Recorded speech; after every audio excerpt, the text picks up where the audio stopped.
This episode has been brought to you by CompleteNutra.com, Whole Family Nutrition. Welcome to the Healthy and Family Show. Each episode features interviews with doctors, experts, and real moms revealing their secrets on how to keep you and your whole family holistically healthy. Your host is David A. Stone, award-winning movie producer, Amazon best-selling author, certified moringa grower, and founder of CompleteNutra.com, Whole Family Nutrition, which is committed to providing the highest quality, science-backed, non-GMO, all-natural nutritional supplements to keep your whole family healthy. Here's David. Hey, what's going on, everybody? My name is David A. Stone, and thank you so much for tuning in to another exciting episode of the Healthy and Family Show. This is episode 5, and today we're interviewing Dr. Jessie Keener again, and we're talking about breath work / brain training. It's a very exciting episode because really, we've been born with superpowers. We were born with superpowers. We were also born into trauma. And that's what we're going to be talking about today, how to release past trauma and a breath that actually lines up with each one of the brain waves. So when we do a complete breath, we're activating a super healing molecule within our bodies. So there's a lot of people that are talking about breathing. Yoga is about breathing and movement. So breath is a very important piece of our life. I mean, obviously it's one of the big foundations, but what we're doing is we're breathing very shallow. So Dr. Jessie teaches us today how to breathe deeper and a specific breath that we can do that is called the G breath, and it's the gamma breath, and it allows our brain to get into the gamma state, which is a really cool state to be in. So we all do the breath on camera, so you can do the breath with us during this episode. Jessie will walk us through the G breath, so you can start practicing it every single day, because the more we practice this breath, the more oxygen we're gonna get into our body, and the more training we can get our brain, because this is actually called brain training, not just breathing exercises. Now, we're talking about breathing and brain training in today's episode with Dr. Jessie Keener. And one of the things I want to mention to you is at CompleteNutra.com, we have the Complete Brain and Focus Formula. Now, the exciting thing about this formula is that this can be taken by everybody in the whole family. Now, you can take one in the morning, one in the evening if you like, so that's 2 a day. And if you don't feel like that's working, you can actually take 2 in the morning and 2 at night, so you can kind of double it up. This is just a whole bunch of powerful ingredients for our brain. This is an excellent compatibility with our complete turmeric. So if you're going to get complete turmeric and lower your inflammation and increase your antioxidants, you can also add some brain nutrition as well. One of the things that the Complete Brain and Focus formula has in it, it's a flower called bacopa. Now, this is one of many ingredients. I think we have over 46 ingredients in this that are all excellent to nutrify your brain. But one really special ingredient, like I said, is called bacopa, and it is a flower. It's a brain flower. In fact, bacopa has a lot of studies on PubMed.com, so check it out. But I love all natural ingredients, especially ones that are nootropics, ones that are flowers that help our brain function better. If you want to support our guest today and also support your health at the same time, go to CompleteNutra.com and fill up your cart with all the cool ingredients. Try some of our brain formula out, and then at checkout, enter the code Dr. Keener 20 and you get 20% off your entire order. So that's gonna help your health, and it's also gonna support our guest on today's show. So thank you so much for watching the Healthy and Family Show. Now, let me introduce to you Dr. Jessie Keener. All right, we're here again with Dr. Jessie Keener, and I'm really excited because today's episode is actually gonna be about brain training and breathing, conscious breathing. And there's something very special and a little bit different about it when you actually consider it brain training. And so, first off, I kind of wanna start, because you're an expert on brain training. You've been doing it for many, many years, and I can't wait to get into the discussion. But first, I really want to start off with, why do we need conscious breathing, and what is brain training. Yeah, that sounds great, Dave, because this is one of my biggest passions in life is the whole thing with breathing and why conscious breathing. And certainly before I really had my health crisis and my transformation, I would have said, well, I breathe all day long. What's the big deal, right? Right. But the reality is there is a big deal. And what's interesting and what I've learned by being involved in it for now almost 35 years is that you can literally change your perception by changing how you're breathing. Now, we know from the ancient yogic practices that there's a huge emphasis on breathing and breath work and training the breath and controlling the breath. And of course, yoga did not originate in the United States of America. So, the American culture is more of the modern culture. And when the yogic aspect of breath work was actually brought over to the U.S., it was in the 60s, and it was through a movement called rebirthing. And rebirthing was basically doing a form of breathing, which was all in and out of the mouth. So obviously anyone that has a mouth can do this. But the trick was the inhale was always connected to the exhale, and you never were not in one or the other. So it was like your breath was this eternal circle. And the more you breathe and the more you continued to breathe, the more you could process or go through different ways and states of being and different even personality things like, why am I doing this? I wonder why I'm doing this. I could be at home eating right now. Why am I doing this breathing session? But eventually, as your body gets more and more oxygen and as you get your brain waves into deeper states, you actually start to have great breakthroughs with it. So that was the rebirthing movement. I was not an adult at the time that was coming out, but apparently they were doing a lot of work with hot tubs, psychedelics, et cetera. So there was an aspect of this early breath work being very related to your consciousness and how you could actually shift your perception, hence shift your consciousness. So, for instance, you could use it for trauma. You could use it for intense dislikes, even phobias. You could use it to learn how to be still. You could use it how to sort of transcend the mind. All of this was very interesting to me, and that was a long time ago. So I started doing breath work. I started doing it as a client first, then I started doing it as a practitioner.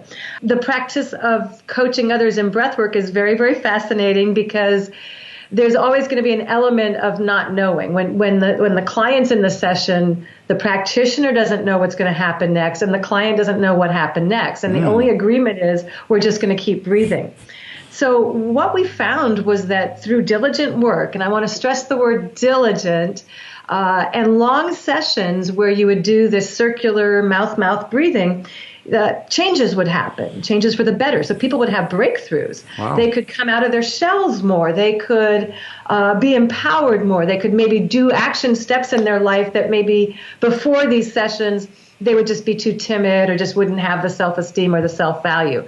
So this was great, and I loved it. And a lot of what I did was help other people really understand that when you open up your breathing, very realistically, you're opening up to life. So I'm just going to kind of stop right there and say, when you open up to your breathing, you're really opening up to life, because our first experience of being alive outside of the body, generally our first profound experience is it's the experience of the first breath. Oh, wow, yeah. In a natural birth setting, the first breath happens when the baby is ready to breathe, typically because the cooler air is touching the surface of the skin, and maybe there's like wiping of the face with a soft cloth, and as that stimulation starts to happen, eventually the baby's going to take a first breath. Mind you, the infant is still connected through the umbilical cord to the placenta, so all its oxygen needs are still being met.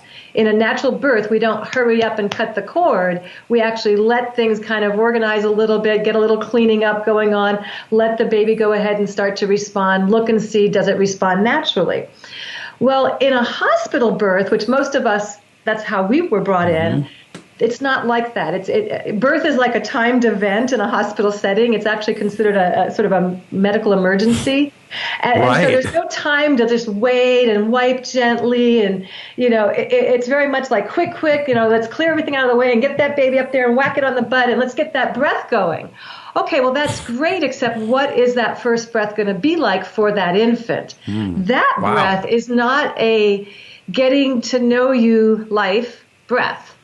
That breath is an emergency breath. So what happens is the infant actually over breathes. Now they're in a state of shock as that pain, hits their body and their reflexes snap, and they take in a huge amount of air.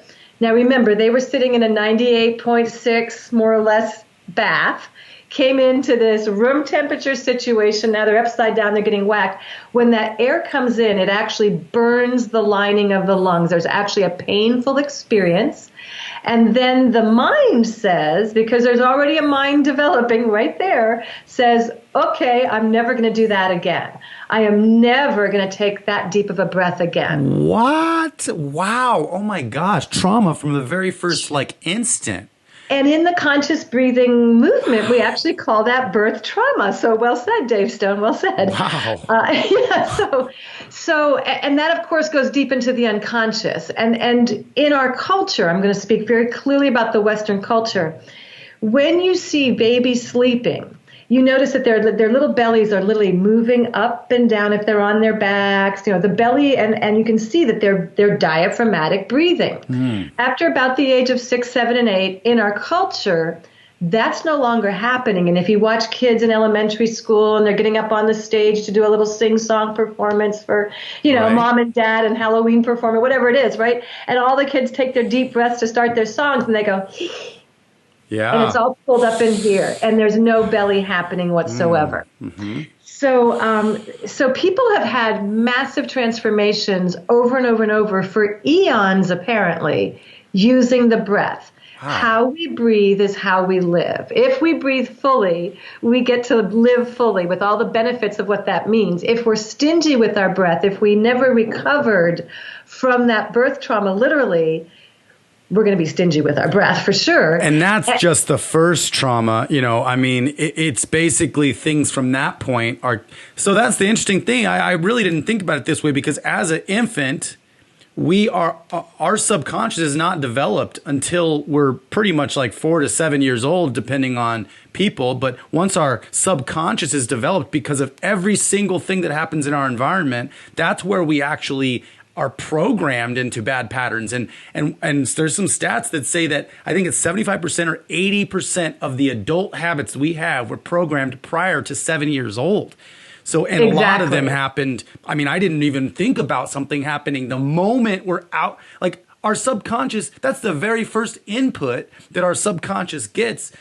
I really never even thought about it like that. That's incredible. Yeah. And we do need to reprogram this stuff. So this is I see what you're saying. Without breathing consciously, we don't actually get a chance to address the trauma. In fact, it probably will just stay either compartmentalized, hidden, or just ignored, maybe.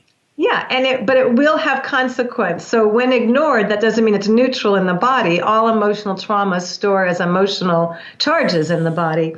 And that's probably as good a time as any to segue into the next level of my experience with breathwork. So that was called the rebirthing movement. Wow. Right? And not for nothing, what we just talked about, what you just said about, this imprinting of the birth trauma and the purpose of these earlier breathing cycles, the actual purpose was eventually, and perhaps hopefully, you would get to the point where you would recall your birth trauma while in your breathwork process and be able to actually heal that trauma, to be able to forgive mom, the doc that caught you and held you upside down, squeezing those little tiny ankles together and whacked you, because we did make all kinds of decisions at that point, many basic decisions such as life is not safe, people will hurt me, it's dangerous to be here, and on and on and on. So can you remember that? I mean, does brain training actually help? Because most people don't. I mean, I don't necessarily have memories prior to 4 or 5 necessarily. Well, here's what's a tiny aspect and even partly incorrect, which I find fascinating. It's like a whole nother level of who knew that there's so much more to brain waves than what we've been told, and that when people really get the juice and get to find out what's really going on here, they're probably going to get really excited, as I did. So what we learned is that you can be in very different states depending on how you're breathing. So in modern psychology and brain studies, they say things like you'll get to a deep delta state when you're sound asleep, and that's when you access the deepest part of your sleep, and that's a delta brainwave. Okay. And that's great. But what they left out was at a high delta wave, you're wide awake, you're perhaps doing ecstatic dancing. You might be making love incredibly with your partner and you're deeply connected. You could be in a tribal dance or at a drum circle. And you can get in a very high delta state where it's just total creativity and flow. Wow. Where was that in high school and college, right? So then so when Corey started teaching about this, I realized, oh, this is going to up my game because I already had the 25 years under my belt with doing conscious breath work and helping people move through layers and layers of BS. So I thought this is going to be great. So I just jumped in with everything I had and started practicing this one breath that he gave us, which we're going to introduce you to today, called the G breath. And what Corey taught was when you breathe in the mouth and out the mouth, that actually creates a beta wave in the brain. And the way I remember this is beta rules our body. It rules our physicality. It rules our physiology, our chemical stuff, our structural, our bones, our muscles. That's all beta wave stuff. So if I'm going to be in an athletic endeavor, Dave, guess how I'm going to breathe? I'm going to breathe in and out of my mouth. You better believe it. And I'm not going to breathe in through the nose unless I just have to, swallow and clear my throat a couple of times. And when I was a long distance runner, I remember being told, breathe through your mouth, breathe through your mouth. So emotional body is regulated by an alpha wave. And I remember alpha because of, ow, I'm feeling emotional. It could be a high emotional. It could be a low emotional. It could be a joy. It could be a suppression. But alpha is in the mouth and out the nose. So if I'm actually feeling over emotional, I can just breathe a couple of alpha waves in the mouth and out the nose, and that's going to start to regulate that excess emotionality so I can feel more stable. It doesn't suppress the emotion. It actually just stabilizes that wave so that we can process it better. When we're in an information-seeking state of mind, say I'm like on the internet reading a research paper on some breakthrough with nitric oxide regulation, I'll probably breathe through my nose because in and out of the nose is a theta wave, and theta is the information-gathering wave. So a lot of when we're at work and we're processing through or we're running a meeting with employees or whatever we might be doing sort of work related, if it involves your mind and concentration, you're probably going to be in a theta state. And most people do breathe nose when they're really focusing on stuff, if you've ever noticed. Yeah. And then back to the delta, which is nose-mouth.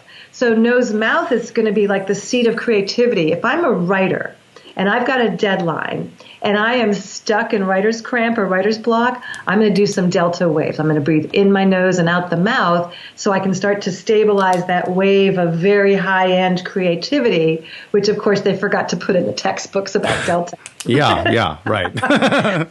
We don't want any enlightenment here. So that was the first stage of what I saw about Corey's work, just very simply said. And we're going to put this all together in a moment. But the second stage was realizing that the nature of doing his G breath, moving from the mouth to the mouth-nose to the nose-nose to the nose-mouth, was literally cycling our brain from beta to alpha to theta to delta. Oh, wow. And that when you did that, there was a juicy reward delivered from the center of the brain called the pineal gland. And the juicy reward is a chemical compound called DMT or dimethyltryptamine. Now, for those of you that are new to DMT, you can probably Google the spirit molecule. That's right, the spirit molecule. CompleteNutra.com, whole family nutrition. Hello, Jessie Keener here, and today we're going to talk about one of my favorite formulas, Complete Brain. Now, we've talked about stress, we've talked about the importance of getting good sleep. The brain formula really kind of completes that picture because we're all pushing ourselves really hard. And honestly, as we get older, 20s into 30s, 30s into 40s and beyond, we definitely start to realize that our mental cognitive function isn't quite right. And in fact, one of my favorite clinical nutritionists used to say, the first place a nutritional imbalance is going to show up in the body is going to be in the mental cognitive functions of the brain. So let's be honest, are we all eating just right? No. What did I just say? The first place that's going to show up is in the mental and cognitive processes of the brain. So we need help. This is a very sophisticated formula with a ton of proven ingredients that get in there and really perk up everything from clarity to helping promote relaxation, because have you noticed you focus better when you're a little bit more relaxed? Things to help the brain process, things to help circulation, so we get the blood to the brain. And this is a product that you can take once a day, twice a day. You can take one capsule at a time. I would say start with one, but if you don't feel like it's really giving you the result you want, go to 2. Twice a day is probably great for people like college students, busy executives. If you're leading a team at a project and you're going all day long and talking, you're going to probably want to take it twice a day. Again, I think it would couple best with our stress support formula and our sleep support formula at the end of the day. But definitely get on your brain formula, Complete Brain, for complete mental clarity. CompleteNutra.com, whole family nutrition. All right, so we're going to go ahead and do the G breath now. G stands for gamma, because that's actually the brain state that we're going to produce, which most of us are going to feel a slight lightheadedness, a little bit of a dizziness at the end of the exercise. This is just going to be 9 breaths that we're doing. And we're going to be doing medium breaths, nothing strenuous, about a 3-second inhale and a 3-second exhale. You want to make sure your jaw is nice and relaxed, don't clench, and also make sure that you're breathing, with the belly. So we're going to keep our eyes open and just soften your focus so you're not like really gripping with your eyes or anything. And then we're going to breathe in the mouth all the way, 3 seconds in. And now out the mouth. And in the mouth. And out the mouth. In the nose. Out the nose. And in the nose. Out the nose. And in the mouth. Out the mouth. In the mouth. Out the mouth. In the nose. Out the nose. In the nose. Out the nose. In the mouth. Out the mouth. In the mouth. Hold for 3, 2, 1. Gentle half breath out the mouth. Now relax, breathe through your nose or your mouth, and just close your eyes for a moment. You'll probably notice there's a little extra energy in your head. Yeah, I'm vibrating. This is like an early stage of brain training for everyone. So this literally is brain training. We're training the brain to cycle properly. So here's the big takeaway. Since the advent of electricity and the way that affects the human brain and the body, since the decrease in the magnetic poles of the earth, how the brain processes itself has changed drastically. It's changed drastically.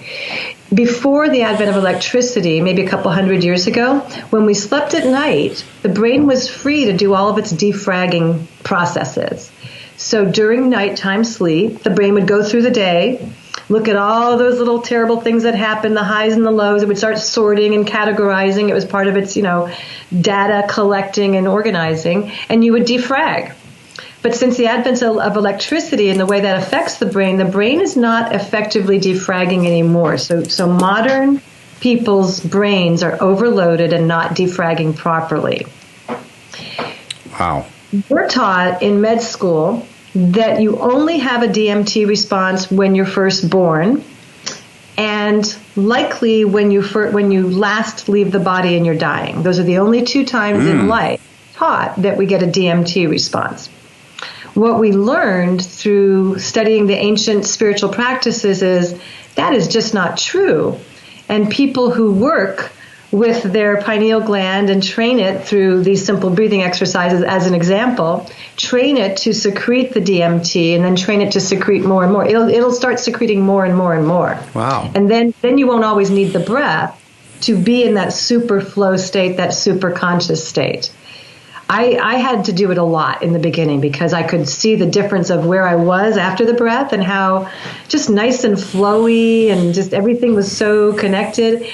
And then maybe I'm driving home from work and I'm thinking about a client that's really difficult and this person cuts me off and I'm kind of tense now. And it's like, well, that is nothing like that flow state. So I would just do the breath in the car. I would do it on the way to the office. I would do it at home. I would just do the breath a lot. If something didn't go the way I wanted in a little interaction with someone, later I would pull that up and I would process it with the breath. So when we don't process our stuff enough, those charges for each emotional encounter, each little thing that went on during the day, even if we thought it was pretty neutral, it probably wasn't very neutral. And those charges store in the body, and that helps accelerate the aging process. Wow. Yes. Yeah, yes. I mean, it totally makes sense. And this goes way deeper than I was actually expecting it to go. I mean, really, we're talking about breathing. It's like, oh, your body needs more breath. No, it's like, this is interesting where you're taking it, because it goes down to the base of existence, like the fabric of how we're knit together. Yes. And it's like people, I know a lot of people who would never even think about trying to get more DMT, because there's already a perception in some people's minds about DMT being like a bad thing or something that happens when you die, and it's like, well, I think that's fascinating and there's so many things right now that, within the natural health space that we're learning causes calcification of our pineal gland. And, such as fluoridated water is an example, which is tragic. Yeah. And, like you're saying, defragging. So I'm around the computer a lot. And I actually just heard something that this generation of children that are growing up right now that were born in front of a screen are having a lot of issues right now with early partial blindness because of all these LEDs and things. So there's a lot of things that are kind of like all connected. And so anyways, I'm around the computer and I'm around electricity a lot. I'm looking at screens a lot. And I just went out for a 2-night camping trip in the middle of nowhere, and my phones didn't even work, and it was excellent, but it was so needed. It was like a complete defrag recalibration, and I'm glad I came back. I mean, it was fun to come back. I'm glad to be back, but I think that's needed. We planned our next trip already. Yeah. I think once a month we need to get out in where there's no 5G I mean, geez, this gets into that too. Yeah. So the big thing is that nobody's breathing deeply enough, often enough. That's a fact. It's all rapid, shallow mouth breath. Mouth. So it makes you stronger, more for the physical body. Yes. Yeah. Oh, that's cool. Yeah. So breathwork has been around forever, and people have used breathing to manage pain forever. Just like light therapy has been around forever, just like acupuncture meridians have been known about for thousands of years. Yeah. These are like the old basic fundamentals. Mm-hmm. But just because they're fundamental doesn't mean they're not powerful. In fact, this is extremely powerful stuff. So it's going to be really fun to see like who latches onto this, who starts doing the G breath. We could even post the directions for the G breath with the video, I think, right? Like the simple sequence down below. Yeah, we should probably do that. Sure, yeah, absolutely. Yeah. And it's like the fundamentals are the thing that makes people better. Like some of those like award-winning coaches I know in history, it's about, doing that, like in basketball, doing the free throw 5,000 times in order to be able to sink the shot every time in a game. It's the coaches know that fundamentals are the key to the advanced. You can't get to advanced. Even Bruce Lee, when he would practice a move, he would practice it in super slow motion thousands of times and then begin to speed it up. And once he started speeding it up, it was like it was lightning fast, but it was the actual whole move because he had already practiced it thousands of times, slow. Yes, exactly. Which is a form of brain training, obviously. Absolutely. I'm definitely going to be adding in G breath. I'm going to be adding in, and I'll let you know how it goes. Yeah. I'm in a big moment of transition. In fact, for the last couple of years, I've been redesigning who I wanted to be, who I am, but actually asking myself the questions on if I was whatever I wanted to be, who is that person?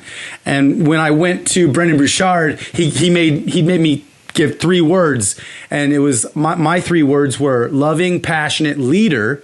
That came to me. And when I was asking myself, okay, well, what does a loving, passionate leader do in the morning? I mean, who is a loving, passionate leader? Like, what is the qualities of this person and what does it mean? And so I've been redesigning my whole life into that. And I think now I've been feeling just this need for recalibration and defrag, but it's not even just once. This is what I was talking in my book about the cocoon.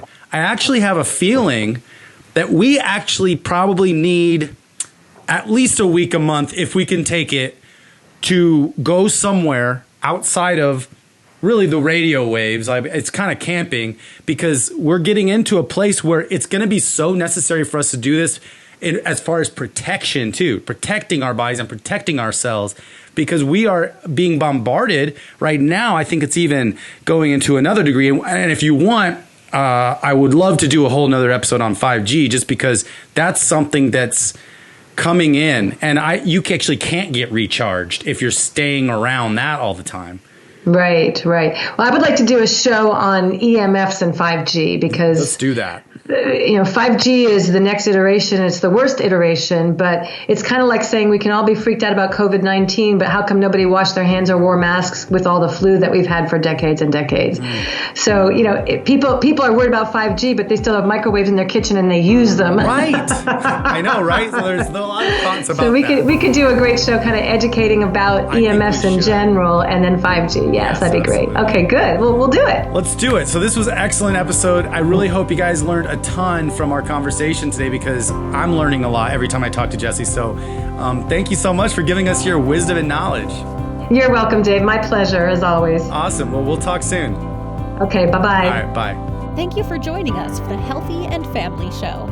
Visit our website at healthyandfamily.com. That's healthyandfamily.com to see what all the other doctors, experts, and real moms have to say about keeping your whole family healthy.